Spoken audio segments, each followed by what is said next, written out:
In this video, I'm going to explain to you guys 3 alternative conditioning methods for football players. Recently, I posted a short form video on TikTok and Instagram explaining how Gasser's 110 stadium miles and longer distance sprints for football players is not conducive in conditioning a football player properly. It doesn't help them improve their speed. It doesn't help them maintain their explosiveness during a game. So in this video, I'm going to give you guys 3 good methods to use to condition football players the right way without tanking their athletic ability and keeping them fresh and prepared for that fourth quarter that everybody likes to talk about. Before we dive into it, my name is Jacob Cabazzuto. I'm a certified strength and conditioning specialist, certified speed and agility trainer, and I train football players to be prepared and fast for their game as my full-time job. So let's get into conditioning method number 1. Conditioning method number 1 is making practice game-like. Games and practice are both between 2 and 2.5 hours long. They're intense, they're physical, they're fast-paced, they have a high speed, a high explosive power demand. You need to make practices the same way. I think a lot of traditional conditioning, it takes a lot of time, especially if you're doing 21 110s, that's gonna take at least a half an hour to complete all of those reps. Instead of putting 30 minutes aside for conditioning, make the 2 to 2.5 hour practice the conditioning. Make it game speed, 30 to 45 seconds in between reps, high physicality, high speed, high intensity, high pressure. That way players are ready for the pressure demands, the physical demands, the anaerobic and aerobic demands of football by pacing the practice, having a good organized plan to make practice just like the game so that the game can come a lot easier for players. Conditioning method number 2 is for the guys who rely on sprinting to condition themselves. I would recommend shortening those sprints to 10 to 20 yards. The most important sprint distance in football is from 0 to 20. It's where you create separation. It's where you close separation. So if you're gonna train for the demands of football, train those separation distances. 0 to 20 yards. If you want to sprint, I would recommend 10 to 15, 10 to 20 yard sprints for your first conditioning session, and then start progressing the amount of sprints as you go into your off season. Start with 10 and then move up to maybe 20 or 25 tops. And then again, rely on conditioning method number 1 to really be the true conditioning source for your athletes. Because you're not just running in football, you're changing direction in football, you're grappling in football, you're colliding with someone in football. There are different energy demands, there are different power demands than just simply running. And that's one of the key aspects of this video that I'm trying to get across here. Conditioning method number 3 is one of my favorite conditioning methods, and we actually did this at my high school when I played football there, and these are called perfect plays.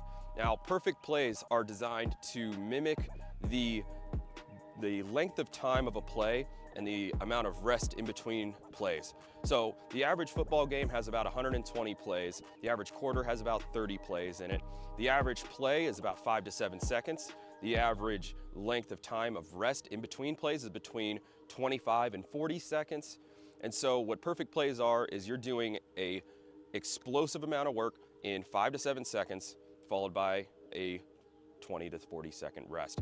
And so during perfect plays, you can do one of 4 things, and it's typically mixed up in a randomized order, so you have some variety, so it's not the same thing every single time.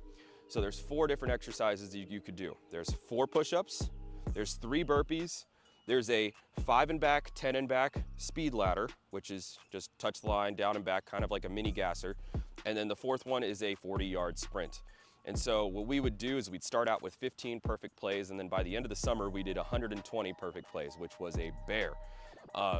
But when you do these perfect plays, you need to mimic the intensity. So what we did is we start out in a 3-point stance on the line, ready to go, training that position to be in for the game of football, and then we fire out, especially if we're doing our burpees and our push-ups. We fire out and explode forward onto our chest so we could do our push-ups or do the burpees.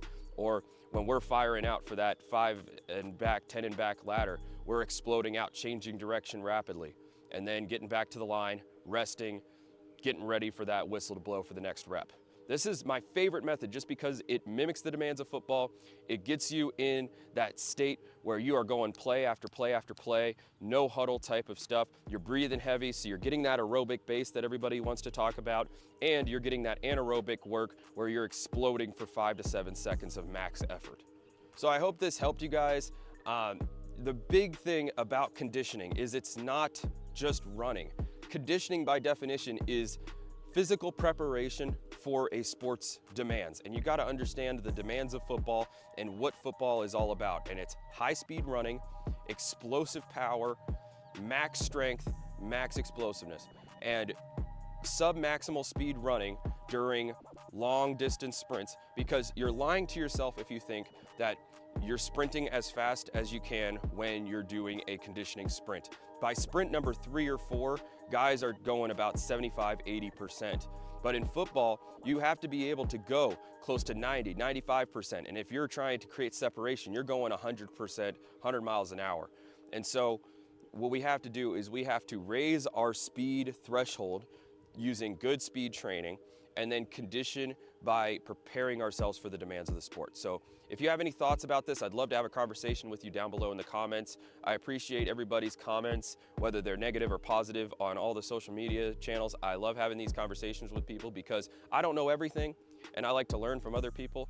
And so if you have any input or any comments or suggestions, please hit me up in the comments below. Follow for more if you are a football player, coach, or parent that is looking to improve your son, daughter, or yourself at the game of football. Thank you again for watching, and let's get better today.